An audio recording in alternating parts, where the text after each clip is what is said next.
katta hemen buradan geldiğinizde sınıfların üzerinde isimlikleriniz olacak. Bir üst katta birinci kategori erkek ve kızlar olacak.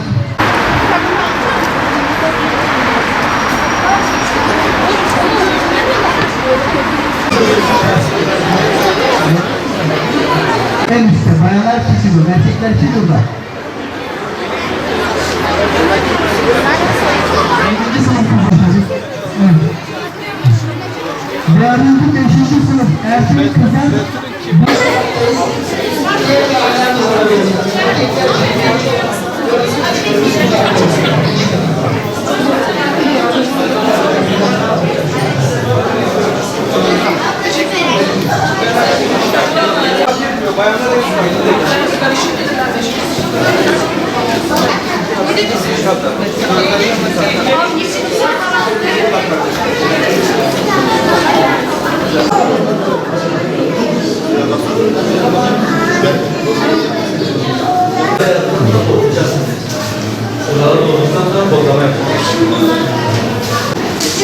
Birinci katta değil, ikinci katta.